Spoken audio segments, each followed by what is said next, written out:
Ser forbi, har snart laut, men ingen fri. Du går forbi, han virker grei, men han tenker på å spise deg. En redd som skygge går igjen,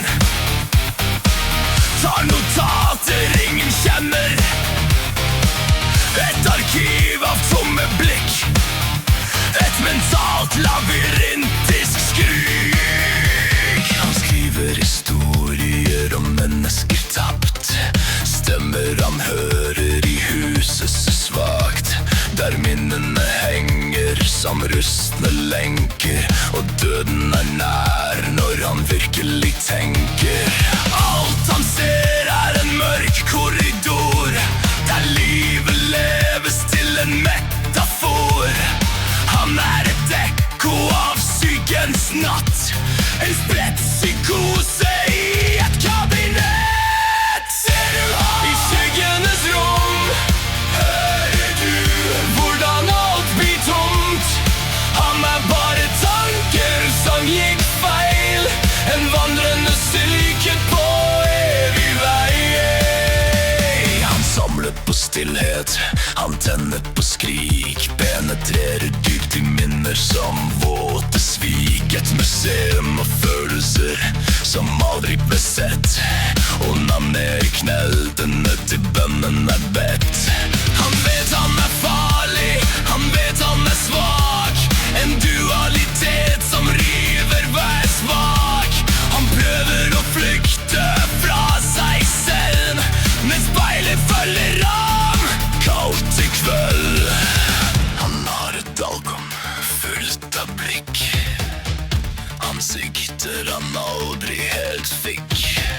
Han klipper minner som papir, og limer dem med mørk begjær.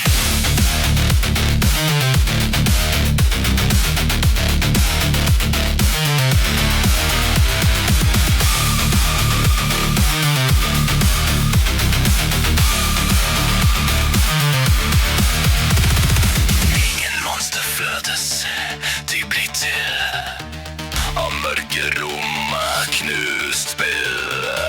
Han bærer alt han aldri sa, et navn som aldri blir helt bra. Ser du han i skyggenes rom? Hører du hvordan alt blir tomt?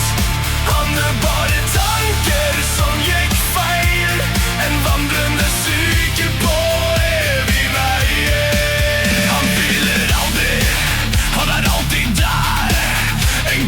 pakket inn i tom begjær. Han er rolig, men han brenner, et mørke der alt annet forsvinner. Han snakker pent, men smiler frykt. Han svarer rett, men aldri trygt, for inni ham står noe stille, et rom han aldri fyller med vilje.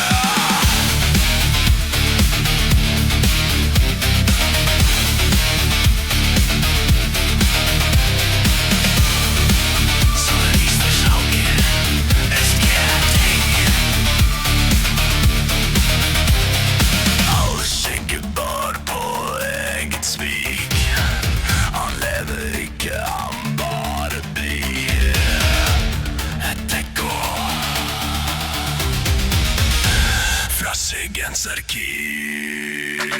Han sier han samler på minner, men nei, det han sa